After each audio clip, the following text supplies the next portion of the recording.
Hoy queremos tener la predicación de la palabra del Señor, queremos aprender.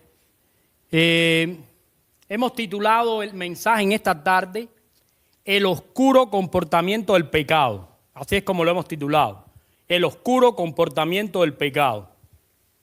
Está basado en Romanos 3:23. Arturo nos acaba de leer la palabra del Señor en esa lectura devocional donde dice, por cuanto todos pecaron, están destituidos de la gloria de Dios.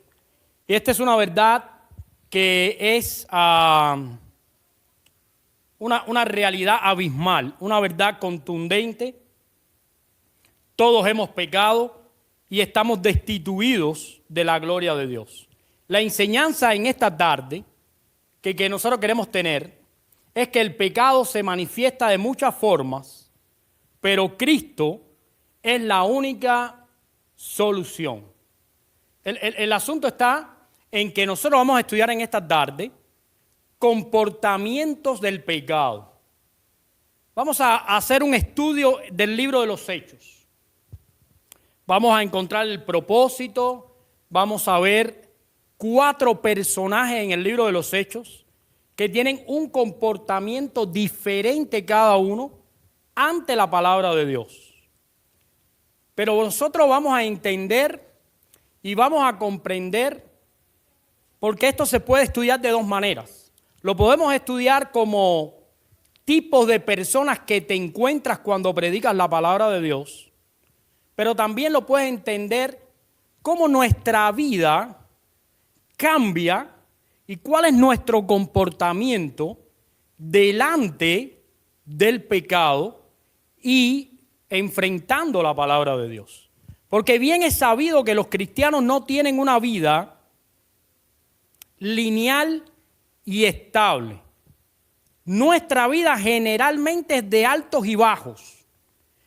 Estamos estables por un momento, subimos, estamos eufóricos, bendecidos, pero chocamos con una prueba, perdemos el foco, no vemos claramente y nuestra vida cae. Y así empezamos a caer hasta que tocamos fondo, el Señor nos rescata y volvemos de nuevo. Y yo creo que el proceso de pedirle perdón a Dios todos los días y el proceso de nuestra vida devocional se da porque en ese punto nosotros podemos sobrevivir como cristianos.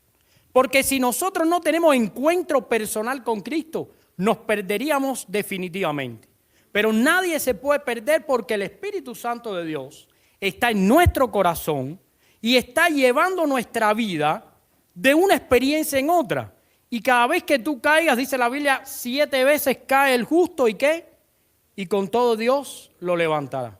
Y una y otra vez eres levantado y eres restituido y comienzas tu proceso. Y de esa manera vamos en el proceso de santificación hasta que llegamos a la presencia de Dios.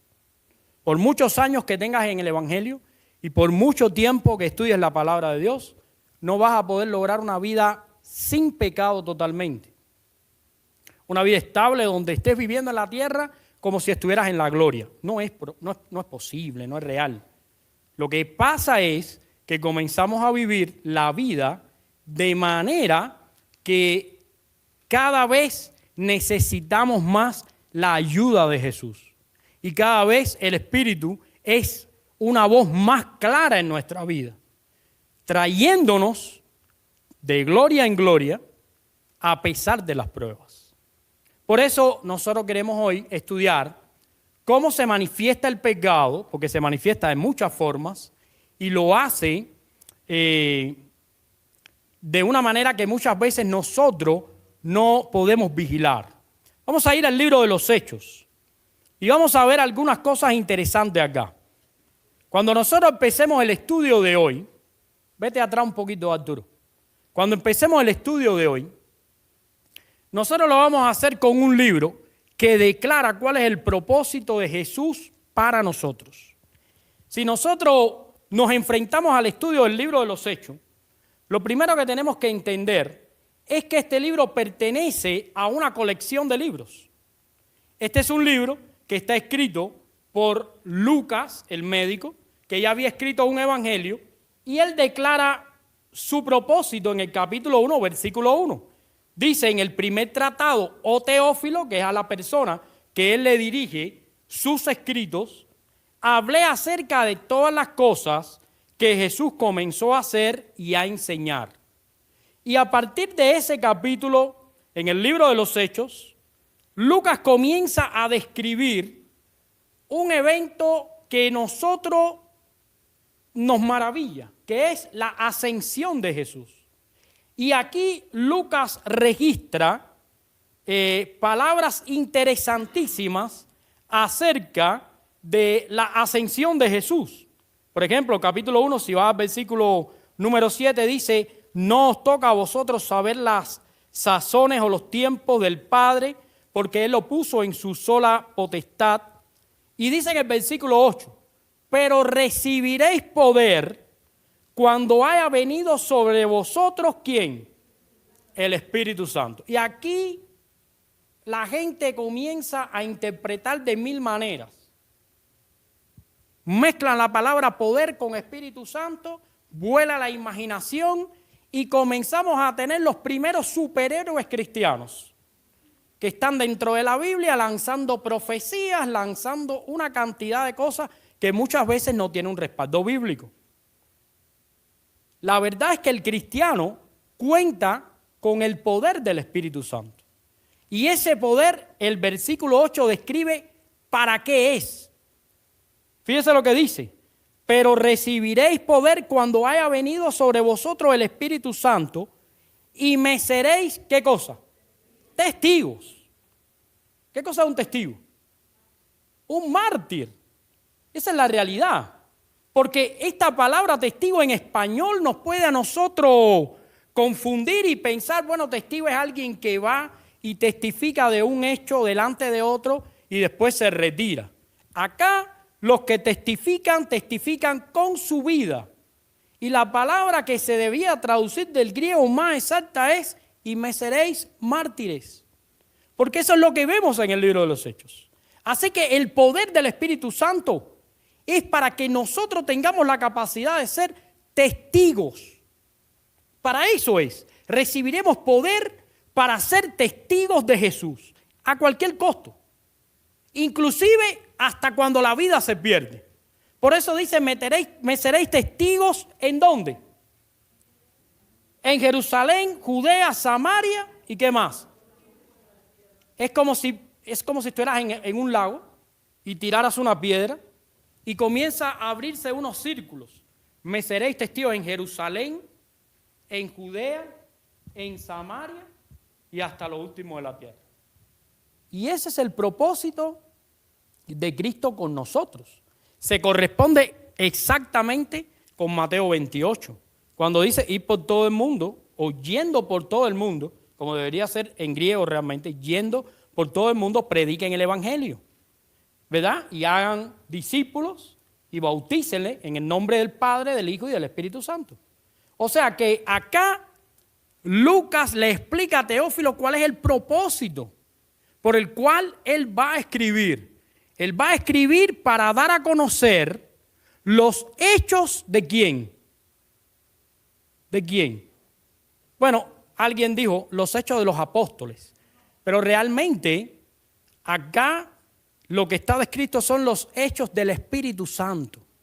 Cómo el Espíritu Santo va a llevar al pueblo de Dios desde Jerusalén hasta Judea, hasta Samaria y hasta lo último de la tierra.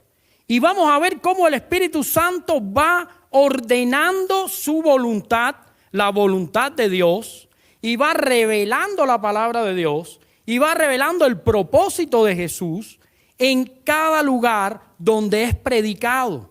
Y en Jerusalén, y después en Judea, y después en Samaria, y hasta lo último de la tierra. Y yo creo que en ese proceso la Biblia nos muestra dos cosas. Primero, el avance del reino de Dios. Y segundo, el comportamiento del pecado. Cómo el pecado afecta a la iglesia y la iglesia condena el pecado. Eso es lo que nos enseña el libro de los Hechos. Y después usted puede leer las cartas de Pablo, las cartas de Juan y todo eso, y usted algunas de ellas las puede insertar dentro del libro de los Hechos. Y en los momentos en que Pablo está preso, las cartas de Timoteo y Tito, y usted puede injertar cada carta después dentro de esa gran historia que se llama, alguien la ha llamado, el libro de los Hechos de los Apóstoles, pero realmente debería ser el libro de los Hechos del Espíritu Santo. Lo que nosotros vamos a aprender en esta tarde se corresponde con esta realidad. Porque cuando el Evangelio comienza a ser predicado en Judea, en Jerusalén, Judea, Samaria y hasta lo último de la tierra, entonces comenzamos a ver cómo es el comportamiento del pecado y cómo la iglesia va avanzando y conquistando este área oscura y cómo la gente va respondiendo al Evangelio. En esta tarde, vamos a ver, Arturito, en esta tarde nosotros vamos a ver a través de 4 personas cómo se manifiesta el pecado. Pero ojo, más que nada lo que queremos ver es 4 personajes en el libro de los Hechos que describen la manera en que muchas veces nosotros nos comportamos ante el pecado. Por eso quiero que tengas el libro de los Hechos a la mano. Vamos a ir a algunos capítulos y vamos a ver algunas cosas interesantes. Lo primero, vamos a ir a Hechos capítulo 13. En Hechos capítulo 13, nosotros ahí vamos a estudiar la vida de alguien que resalta por su actitud. En Hechos capítulo 13, y quiero que vayan al versículo 8, dice de esta manera: pero les resistía Elimas el mago. Y dice entre paréntesis, porque así se traduce su nombre, procurando apartar de la fe, ¿a quién? Al procónsul. Si tú lees esta parte de la Biblia, vas a encontrar algo muy interesante. En el versículo 7 dice que estaba el procónsul Sergio Paulo.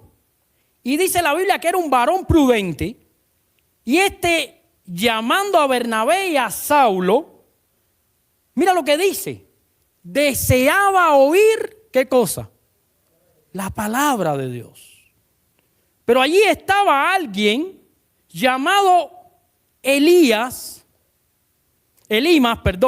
que es un mago, dice allí la Biblia, y el propósito de era procurar apartar de la fe al procónsul.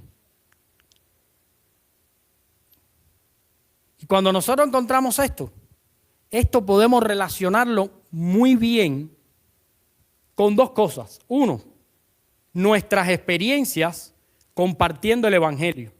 ¿A cuántas personas les hemos compartido el Evangelio? Y estas personas han rechazado la palabra de Dios. Algunos pensando que de esa manera nos rechazaban a nosotros, sin entender que realmente estaban rechazando a Dios. Hay 3 características que resaltan en la vida de Elimas. La primera, tenía puestas las cosas, tenía puestos los ojos en las cosas terrenales. Él quería dinero. Lo segundo, llamaba bueno a lo malo. Y tercero, este hombre no dejaba que otros pudieran conocer el Evangelio de Dios. El gran problema con esto es que muchas veces sin nosotros proponérnoslo, actuamos de esta manera.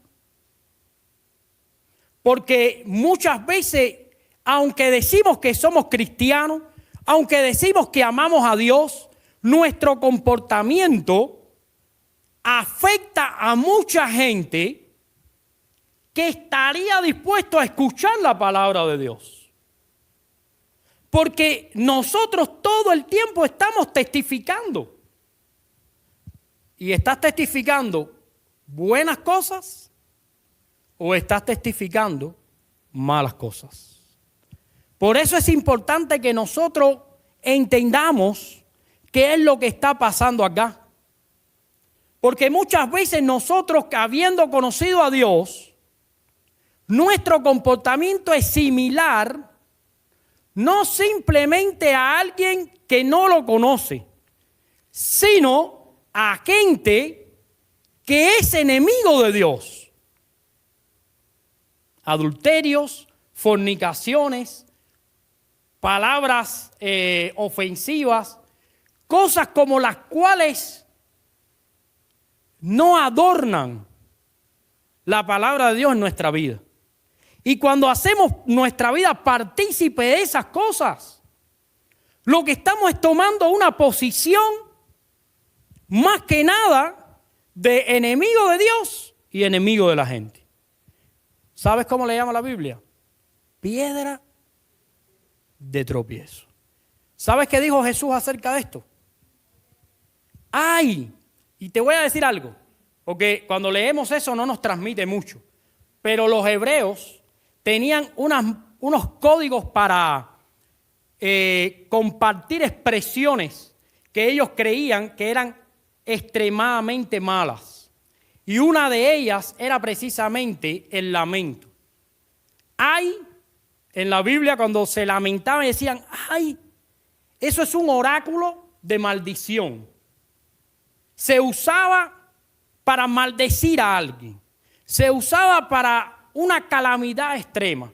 Y Jesús dijo estas palabras, ay de aquel por el que vengan, ¿qué cosa? Los tropiezos. Mejor sería, fíjate lo que dice, que se pongan una soga y una piedra en el cuello y se lanzaran ¿a dónde? Al mar y se ahogaran. Y cuando nosotros leemos eso en la Biblia decimos, oh, ya yo sé quién es ese. Decimos, no, yo sé quién es la piedra de tropiezo. Los otros días pregunté, en tu familia, en tu matrimonio, ¿quién es el trigo y quién es la cizaña? Y eso, y no, todos dijeron, no, nosotros trigo nada más es lo que tenemos. En mi casa todo lo que hay es trigo. Ah, ok, qué bueno. Ahora yo te pregunto, ¿te puedes ver a ti mismo, habiendo conocido a Dios, como una piedra de tropiezo para alguien? Eso es muy duro, pero es muy fácil de hacer. Si yo, pastor de la iglesia, comienzo a vivir una vida desordenada delante de mis hijos, lo primero que estoy haciendo es que los estoy expulsando del evangelio. Lo segundo es que yo le estoy diciendo a ellos con mi testimonio de que todo lo que pasa acá no es real. Y lo tercero es que yo estoy siendo enemigo de Dios y de ellos. Así que tú y yo tenemos que pensar mucho. ¿Cuál es nuestro comportamiento delante del pecado? Porque si vas a la Biblia, a Génesis, el primer asesinato ocurrió cuando un hermano le quitó la vida a otro. Pero antes Dios le dijo a esa persona, el pecado está ¿dónde? A la puerta. Con todo, tú lo dominarás, pero a ti será ¿qué? Su deseo. Así que, si esta persona se hubiera puesto en las manos de Dios, si esta persona se hubiera arrepentido del dolor que tenía en su corazón, su hermano no habría muerto, el justo Abel. Y Caín no hubiera quedado en la historia como el primer asesino. Ahora, ¿sabes qué? Nosotros muchas veces, y yo no lo quiero ahora, que no es un sermón para descargarnos los males de nadie, porque aquí estoy hablando de mí mismo, de mí. Porque muchas veces yo no estoy teniendo el comportamiento que debería tener. Y cuando no tengo el comportamiento que debería tener, lo estoy haciendo mal. Y tengo que pedirle perdón a Dios y cambiarlo. En la historia de Las Vegas,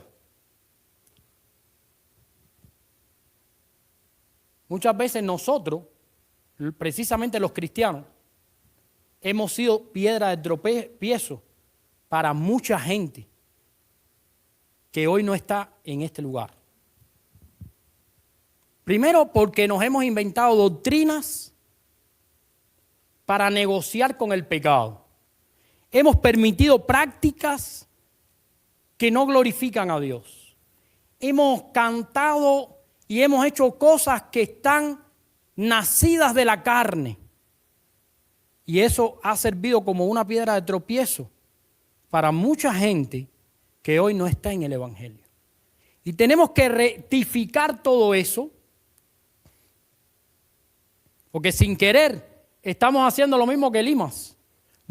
En vez de ganar a las personas para Jesús, nos estamos oponiendo a que las personas vengan a Jesús.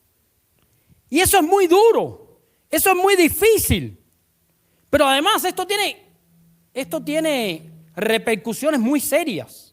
Por eso es importante que yo me lea esta historia, la reflexione y piense cuál es el comportamiento que estoy teniendo yo frente al pecado. ¿Me estoy permitiendo páginas del internet que no glorifican a Dios? ¿Me estoy permitiendo programas de televisión? ¿Estoy permitiéndome palabras groseras que no glorifican a Dios? ¿Me estoy permitiendo una relación con mis hijos, con mi familia, en mi trabajo que no representa a Jesús? Y tengo que ser crítico primeramente, porque nosotros estamos llamados a representar a Jesús. Y como quiera que sea, y tú lo pongas, estamos testificando. Y podemos testificar de que Cristo vive, que Cristo ama a todas las personas, que Cristo es el Señor, que Cristo viene, que quiere que vengas arrepentido delante de Él. Podemos testificar de lo que tú quieras, con palabras. Pero si no lo hacemos con nuestra vida, entonces no está funcionando. No está funcionando. Y ya te digo, me cuesta muchas veces venir acá y traer la predicación. Por dos cosas. Primero, porque digo, estas son cosas tan duras que Dios me dice a mí, para mi comportamiento, que pongo en duda de que sería bueno para ustedes. Pero digo, los hermanos no tienen mal testimonio. Los hermanos todos son maravillosos. El más malo de la iglesia soy yo.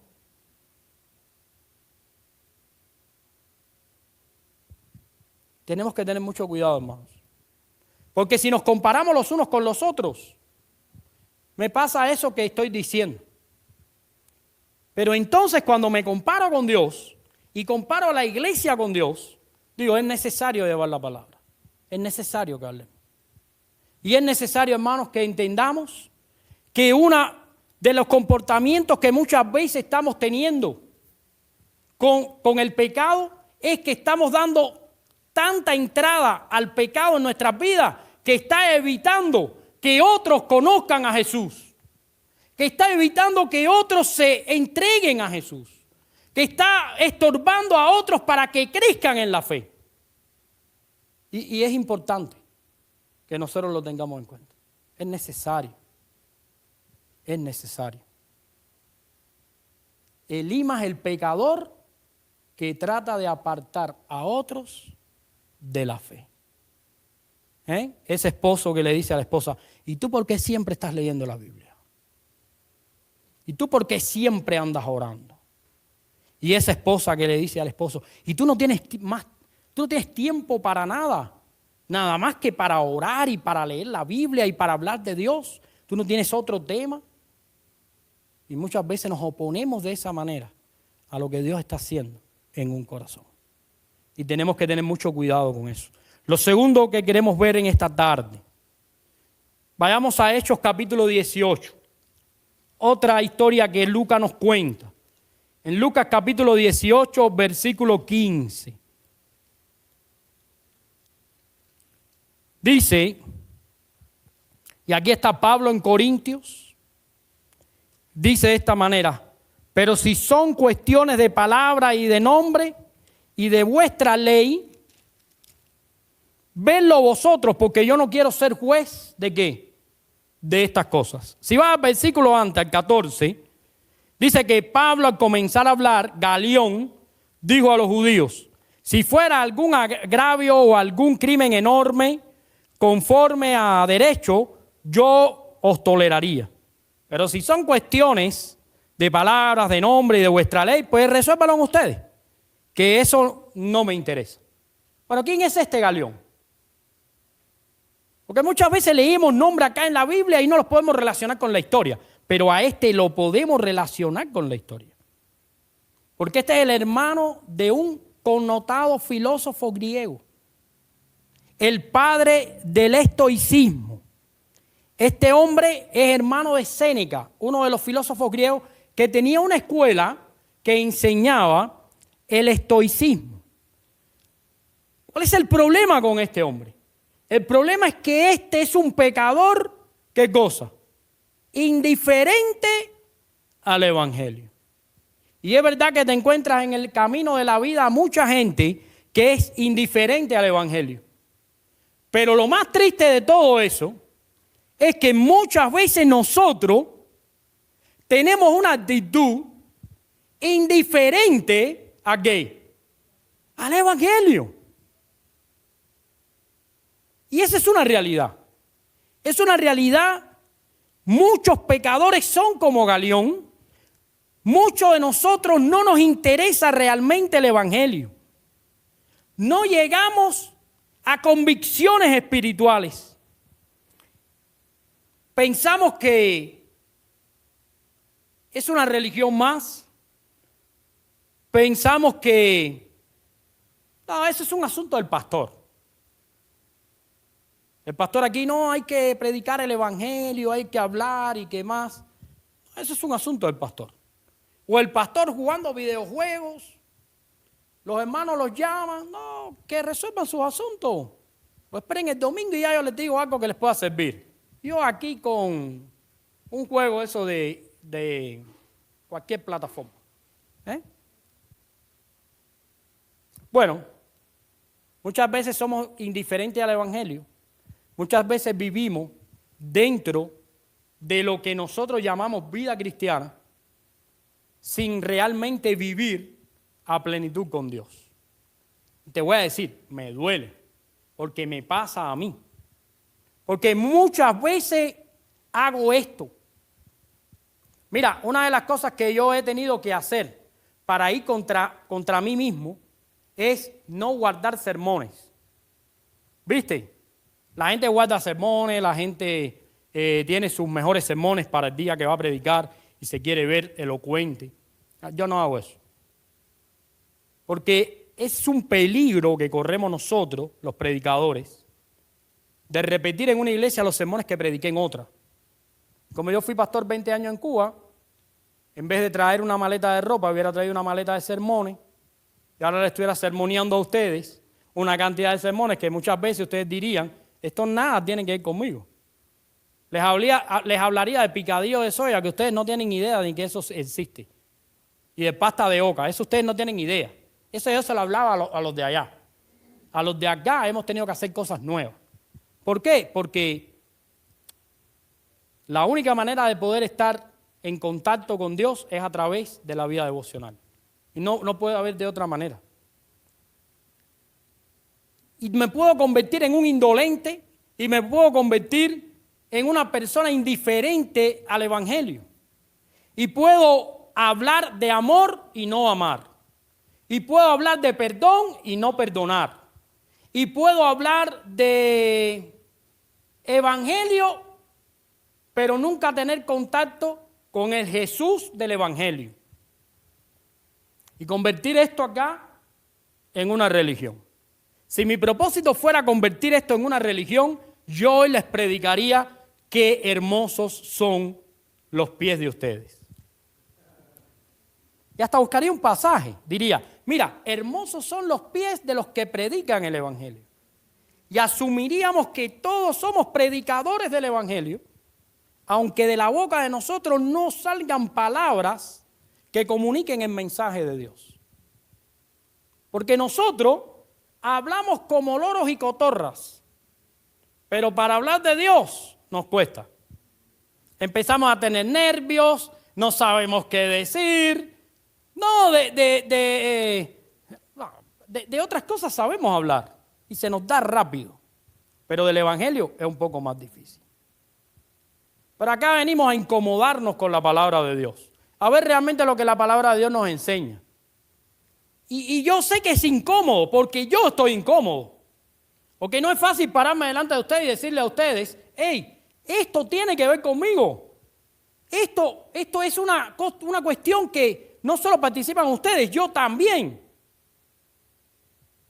Porque acá, en Las Vegas y en otros lugares de Las Vegas y en otros lugares que no son Las Vegas, la impresión que nosotros le damos a la congregación es que nosotros somos perfectos. Nadie puede tener una opinión diferente a la de nosotros, los pastores. Nadie puede pensar diferente a nosotros. Nadie puede decir nada diferente. Porque el que haga eso, le mandamos una oración de despedida.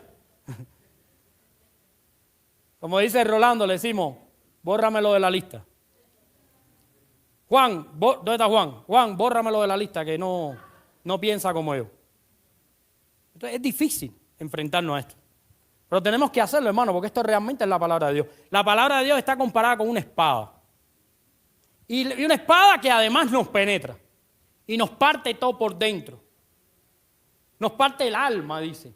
O sea, no está comparada la palabra de Dios con algo placentero, con algo filoso, algo que nos atraviesa, algo que nos duele cuando lo estudiamos. Y de aquí nos vamos muchas veces sin dolor. Por ejemplo, aquí hay gente que no ha venido esta semana. ¿Alguien los ha llamado? ¿Alguien se ha preocupado por ellos? Sin querer, somos un poco indiferentes. Porque si decimos, ¿cuántos son familia en Cristo? Todos levantan la mano. Tenemos aquí $1,000 para compartir. ¿Cuántos quieren que le paguemos la cena esta semana? Todos dicen, a mí me pagas la cena. Yo quiero. Algunos más espirituales dirán, no, pastor, nosotros no queremos que nos pagues la cena. Y yo diría, mejor para mí porque así me pago 2 yo. ¿No? Pero muchas veces somos tan indiferentes y tan indolentes a las cosas que tenemos que vivir como familia. La gente se está perdiendo, no les hablamos de Dios. Les hablamos del seguro médico, les hablamos del seguro del carro, les hablamos de los deportes, les hablamos de los problemas, pero no le hablamos del Evangelio. Y eso nos hace indolentes, indiferentes. Y lo otro, la indiferencia es una cuestión de obediencia.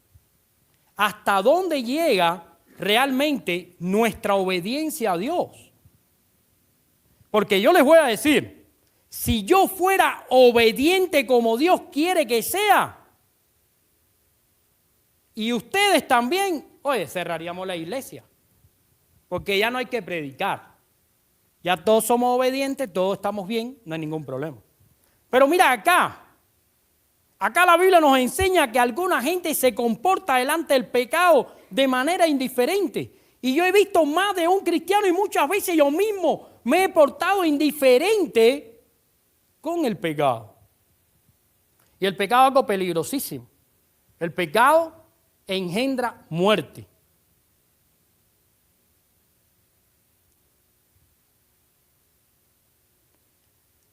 Algo que quiero dejar muy claro con respecto a este hombre, usted puede leer la historia. Pablo está predicando, Pablo está hablando en Corinto. Corinto es el lugar donde nació una iglesia preciosa. Si usted lee las cartas de Corinto, usted puede meter esas cartas en este capítulo 18. Este Corintio que se habla aquí es exactamente el Corintio donde Pablo está escribiendo esas cartas, a las que dirigió esas cartas. Y eran iglesias hermosas, pero no estaban exentas de problemas.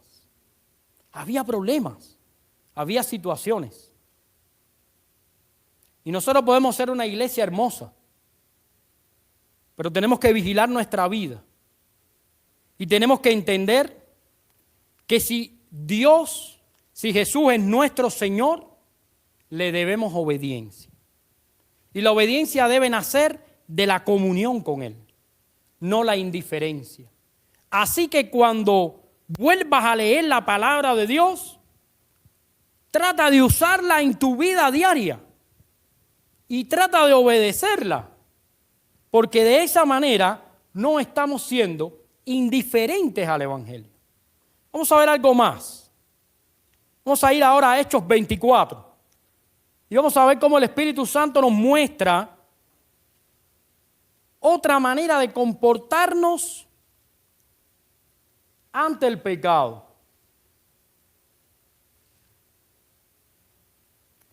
24. Y vamos a ir ahí. Bueno, si usted lee el capítulo, dice defensa de Pablo ante Félix. Ustedes saben que Pablo estaba en camino a ver a César. Y antes que eso, estuvo, César el malo. Aquí tenemos a César el bueno. César el que es del Señor. Pablo estaba buscando a César que no era del Señor. Pero les digo algo. Pablo le predica a este hombre. Le habla del Evangelio.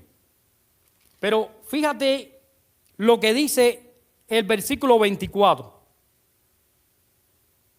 Algunos días después, viniendo Félix con Drusila su mujer, que además era judía, llamó a Pablo y le oyó acerca de qué. Pero al disertar Pablo acerca de la justicia, del dominio propio y del juicio venidero, ¿qué hizo Félix? Se espantó y dijo: ahora vete, cuando tenga oportunidad te llamaré.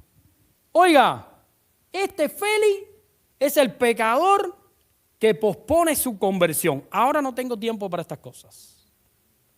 El que se espanta, el que coge miedo. Y tú puedes haberle predicado a mucha gente y haber pasado por esta experiencia. Pero muchas veces no nos damos cuenta que nosotros participamos de esta experiencia. Por ejemplo, ¿sabes cuándo nos espantamos más? Cuando nos dicen: vamos a ir a predicar el Evangelio y vamos a repartir tratados a un lugar. Ahí todo el mundo empieza a pensar: no, pero yo no tengo un doctorado en teología, yo no tengo una maestría, yo no tengo un curso profundo. Y es simplemente hablar de las cosas que Dios quiere que tú hables. Nos espantamos cuando el pastor dice: vamos a reunirnos y tener una vigilia de oración y hacer ayuno. Ahí la gente se espanta y dice: ¿cómo? ¿Quién se murió que hay que hacer ayuno? Ahí entonces vienen algunos y dicen: mira, dice la palabra del Señor que cuando los discípulos están con el Señor no tienen que hacer ayuno. Mira, están con el novio, no ayunan. Algunos se ponen teólogos.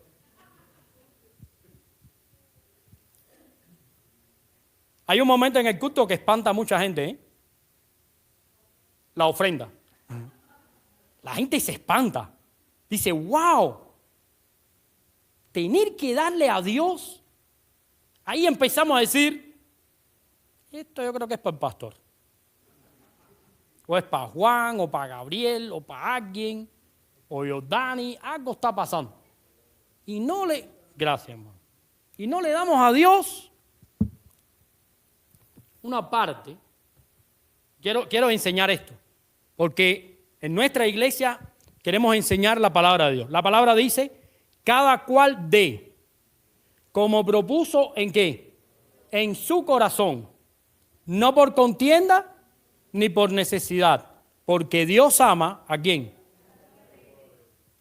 O sea que el punto es que no hay un monto para dar.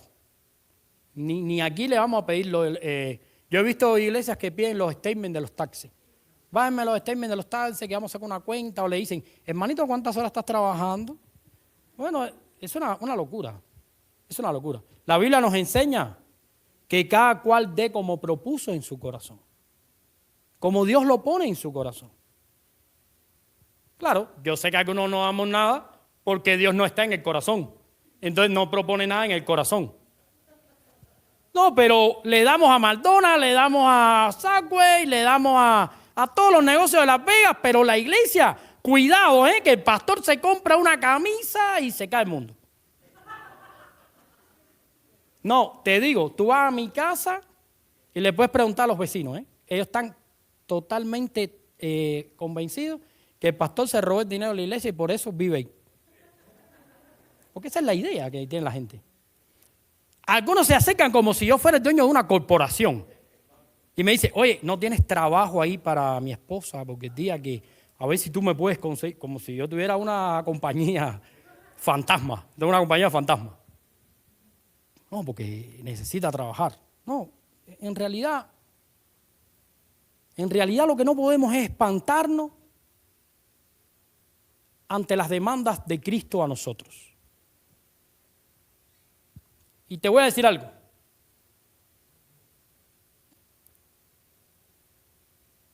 Tú puedes posponer tu conversión, tú puedes posponer tu obediencia y tú puedes creer que tú puedes posponer cualquier cosa. Pero nada de eso está en tus manos, está en las manos de Dios. Simplemente lo que estás haciendo es seguir viviendo en el pecado. Y eso es lo que no queremos en este lugar. No queremos sentirnos salvos antes de serlo. Porque hay muchos lugares donde te dicen, ¿cuántos creen que Jesucristo es el Señor? Entonces tú estás ahí. ¿Cuántos quieren aceptar a Jesús? Yo, eres salvo. Repite conmigo. Entonces tú ni has entendido qué es eso, ni tú eres un discípulo, ni has crecido, ni has nacido de nuevo, no ha pasado nada, pero ya yo te dije, tú eres cristiano, repite conmigo, y si te pones a eso, te bautizo ese día. Y entonces te apareces aquí bautizado, y te pregunto qué cosa es bautismo y ni sabes. Entonces, no queremos que nos pase eso a nosotros. Una de las cosas que le digo a mis hijos, hijos, yo no los puedo hacer cristianos a ustedes. Ni son cristianos porque yo soy cristiano. Yo no les puedo heredar eso. Ustedes tienen que tener su propia relación con Dios, su propia conversión, su propio encuentro con el Señor. Extremo, de cualquier manera, cada manera de encontrarse con el Señor es única, porque es entre Dios y la persona. Pero no queremos engañarnos a nosotros mismos. Si no te gusta alabar, si no te gusta involucrarte en la obra de Dios, si pospones la obediencia para otro momento, si vives en pausa tu vida cristiana, si eres intermitente en la obediencia, a lo mejor todavía no eres cristiano. Y no es una ofensa. A lo mejor es que hay que darle el corazón a Jesús. Y a lo mejor el Señor está trabajando en nosotros para eso, pero no lo hemos hecho. Muchas veces queremos sentirnos cristianos, queremos mostrar que somos cristianos, pero no queremos vivir comprometidos con Cristo. Y este hombre, oiga, este hombre le encantaba lo que Pablo hablaba. Si usted lee esto acá, la defensa de Pablo ante Félix, oye, qué maravilla. Este hombre lo escuchó y Pablo le habló y le dijo, y él, hasta que tocó 3 puntos importantes que a él, bueno, ya no le resultaban tan suaves, ¿ven? Dice acá el versículo 25, cuando habló acerca de la justicia, del dominio propio y del juicio venidero, ya entonces yo no, ya ahí déjamelo ahí.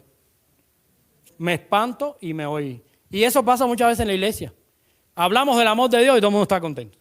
Miren, yo quisiera que usted estuviera hoy acá y mirara para allá. Ustedes hoy tienen la peor cara que yo he visto en el año. Yo hasta me siento mal porque pienso que ustedes están absorbiendo esto como un regaño. Y esto no lo es. O sea, esta es la palabra de Dios. Y es para todos nosotros. Y tenemos que gozarnos porque esta es nuestra realidad. Aquí no se puede parar nadie y decir, no, yo nunca he sido intermitente en la vida cristiana, yo he sido siempre fiel. Eso no es una realidad.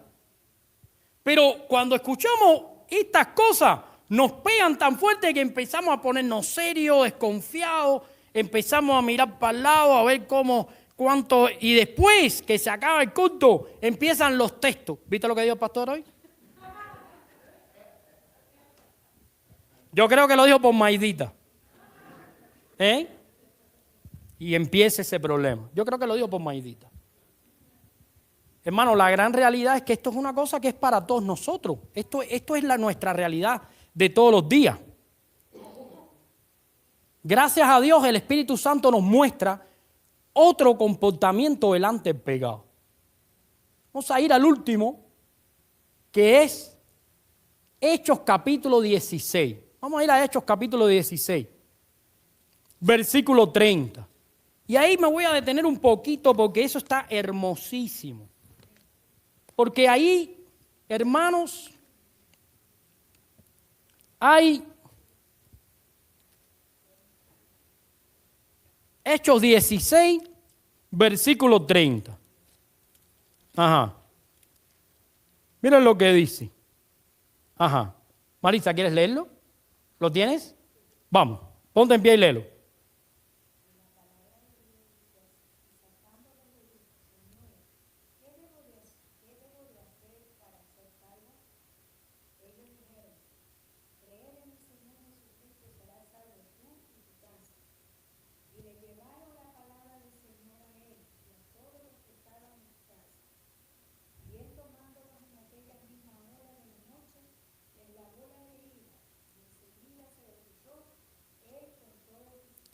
Amén.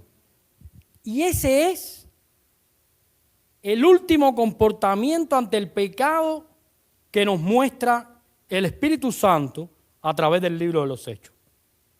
Y es el del carcelero de Filipo. Un hombre que habiendo escuchado y habiendo visto la obra de Dios, hizo la pregunta más importante que uno se puede hacer. ¿Qué debo hacer para ser salvo? Y Pablo le dijo, cree en el Señor Jesucristo y serás salvo tú y tu casa. Y yo creo que eso ha ocurrido en nuestros corazones. Y fíjense, la Biblia no nos cuenta qué pasó después con cada persona que tuvo un comportamiento oscuro ante el pecado. Sin embargo, la Biblia recrea qué fue lo que pasó en este hombre cuando escuchó esas palabras. Creer en el Señor Jesucristo y ser salvo él y su casa. Y yo creo que eso es lo que ha ocurrido en cada uno de nosotros. Y yo creo que cada uno de nosotros sabe que delante del pecado debemos venir arrepentidos a Jesús. Que solo creer en Cristo como único y suficiente Salvador es suficiente para ser salvo. Y fíjate, la frase es muy interesante. Te voy a describir la frase porque cuando esto lo estudiamos y vamos al idioma griego, aquí hay algo interesante. Mira, la palabra creer en este pasaje significa que tú deposites toda tu confianza, certeza plena en la persona de Jesús. Es fe absoluta, decisiones, obediencia, planes, sueños, todo en las manos de Jesús. Pero Pablo no le dijo, cree en Jesús, le dijo, cree en el Señor. Y este era un soldado romano. Este era alguien que sabía que César, ¿qué cosa era? El Señor. Y él le dijo, ya no creas más que César es el Señor. Quien es el Señor es Jesús. Y esto significa que Jesús es el dueño. Señor significa es el dueño y es creer en Cristo como Señor es ir en contra de toda idolatría posible.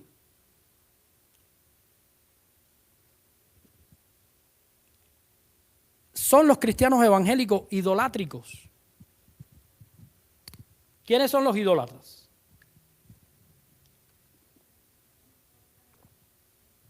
Cuando calificamos a los idólatras, ¿a quiénes ponemos en la lista?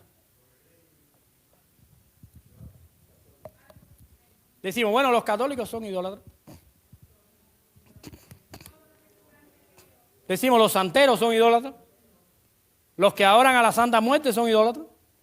Y ahí empezamos a poner a todo el mundo idólatra. Estos son idólatras, aquellos son idólatras. Pero ¿no has visto cristianos aquí que están locos por irse para no perderse la novela? ¿Tú te crees que todos los que no están aquí no? Hoy jugó el Barça con el Real Madrid. Y algunos vinimos sufriendo, con nuestro teléfono y preguntando y anularon y uno a uno. Pero ahorita viene la tarde la pelota. Estados Unidos contra Cuba. Y tú sabes qué, el pastor se va a extender. Y el pastor, todos los días podemos ir a oír al pastor. Pero jugar Cuba a Estados Unidos, no, eso sucede una vez en el año. Y así. Y no has visto que hay gente que sacrifica su tiempo familiar y el de sus hijos para trabajar más, para tener más, sin necesidad. Porque si tuviera necesidad está justificado, pero hay gente que no tiene necesidad y lo que quiere es más. ¿Has visto eso? ¿Has visto que realmente somos ciegos con nuestros hijos?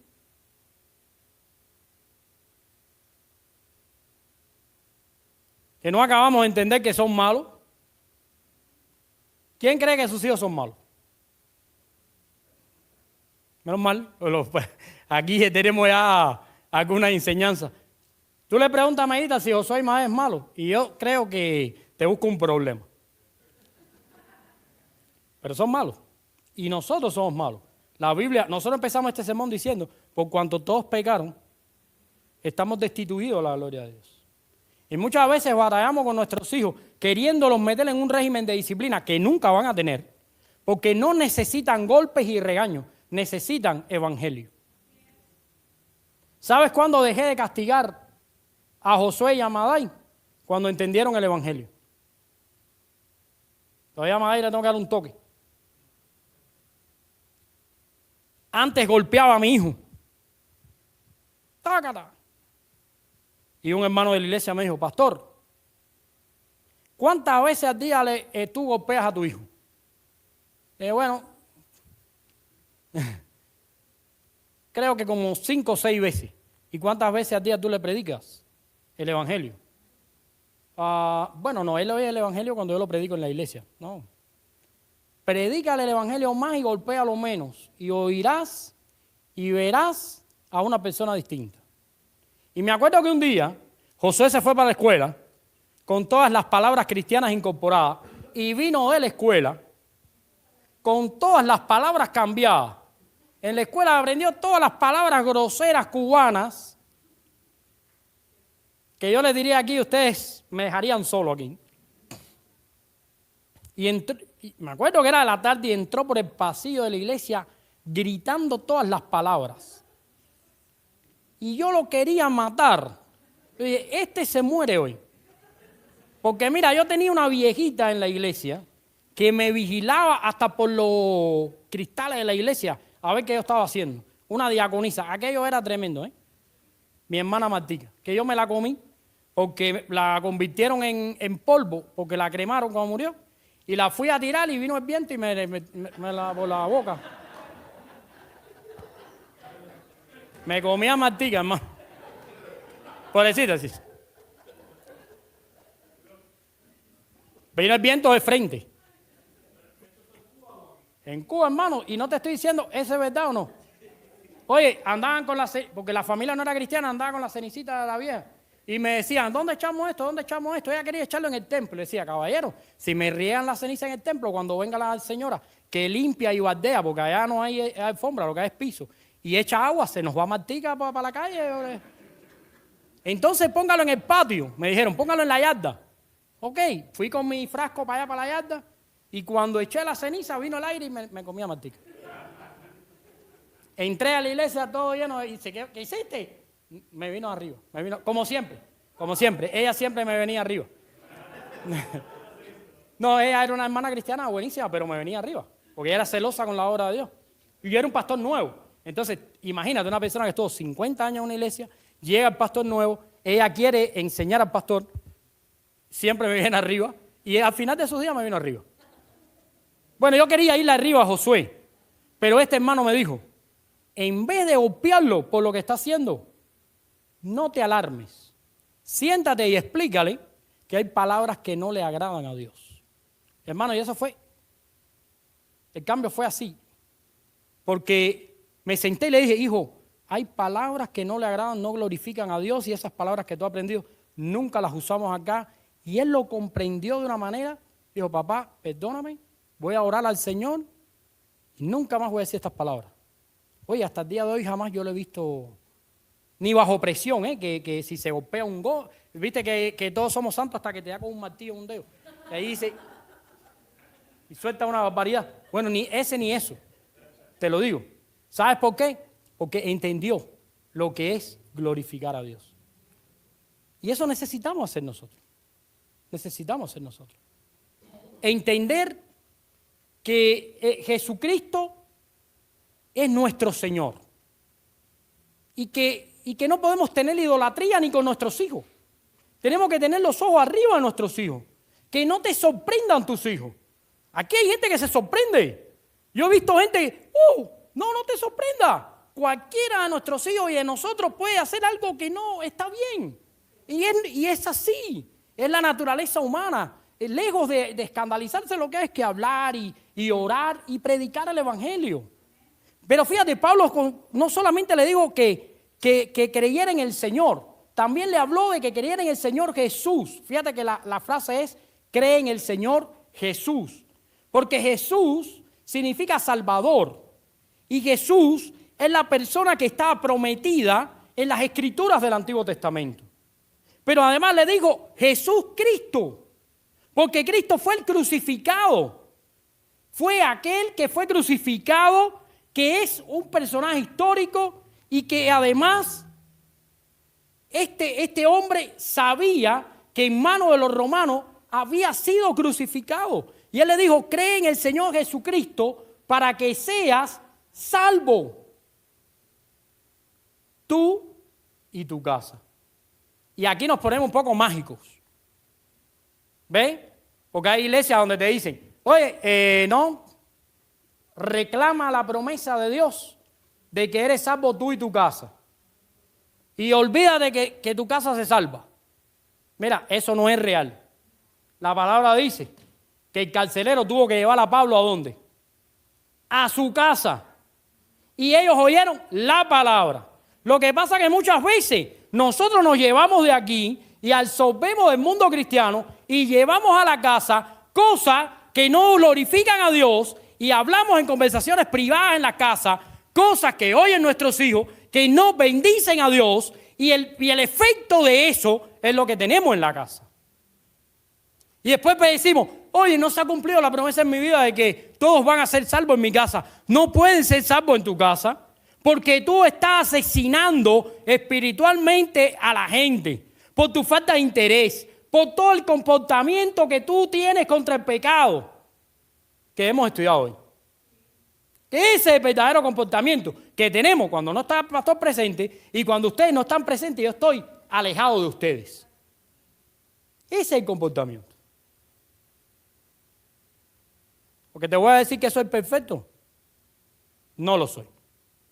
Te voy a decir que Maidita es perfecta. No lo es. ¿Ustedes son perfectos? No lo son. Somos imperfectos, pero tenemos que buscar la palabra de Dios. Porque lo peor de todo esto es que aprendemos este comportamiento contra el pecado, pero mañana lo volvemos a repetir. ¿Y qué pensamos? Una predicación más del pastor. algo más que dijo un día. Y yo digo, bueno, si los hermanos no están presentes, comamos con grasa. Comamos con grasa si los hermanos no están presentes. Y los hermanos dicen, si el pastor no está presente, echémosle azúcar al café. ¿Qué tiene? Si él no está presente, no pasa nada. Pero te voy a decir algo. Dios está presente. Dios está presente. Y para que nuestras casas todos sean cristianos y se cumpla esta promesa, tiene que obrar Dios. Y no es que sea una fórmula infalible, pero nosotros tenemos que exponer a nuestra gente a Dios. ¿A quién estás exponiendo tú, a tu gente? Mira, yo he visto hombres que exponen a su esposa al adulterio. ¿Sabes por qué? Porque no la atienden. No tienen relaciones con ella. Estoy hablando un poquito fuerte, pero es la realidad, hermano. No quiero que se vayan de aquí engañados. Están exponiendo a su esposa al adulterio. Y hay mujeres que exponen a sus esposos al adulterio, porque no lo atienden, porque le contestan de cualquier manera, no les interesa. Y no son dos que son uno, son dos que son dos. Y hay otros que exponemos a nuestros hijos al pecado. Porque vemos cosas en la televisión que nuestros hijos participan que no están bien. Porque tenemos conversaciones que no le agradan a Dios.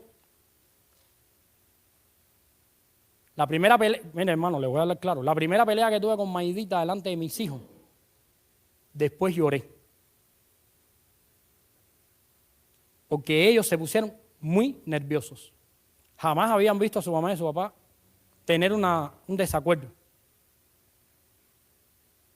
Después tuve que tener una conversación con mi hijo, muy pequeño, pedirle perdón. ¿Ya le pediste perdón a tus hijos por tu comportamiento en el hogar? Porque tú le exiges un comportamiento que muchas veces no cumples. Y esa es la realidad. Yo he tenido momentos en mi vida en que he tenido que pedirle perdón a Dios. ¿A ti te ha pasado eso? Y he tenido que pedir perdón a mis hijos. ¿A ti te ha pasado eso? Y le he tenido que pedir perdón a mi esposa. ¿A ti te ha pasado eso?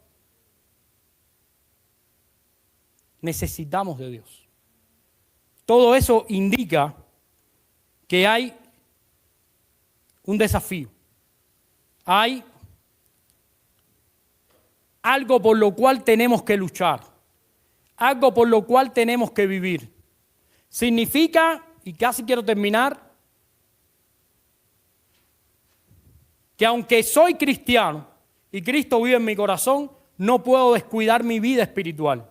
Porque en cualquier momento comienzo a tener un comportamiento acerca del pecado que no le agrada a Dios.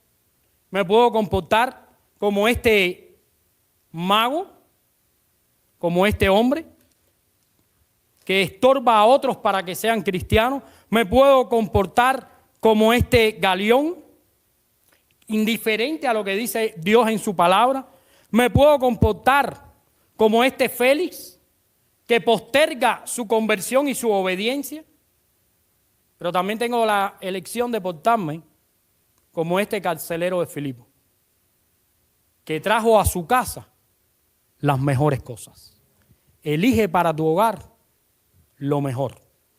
Lo mejor es la palabra de Dios.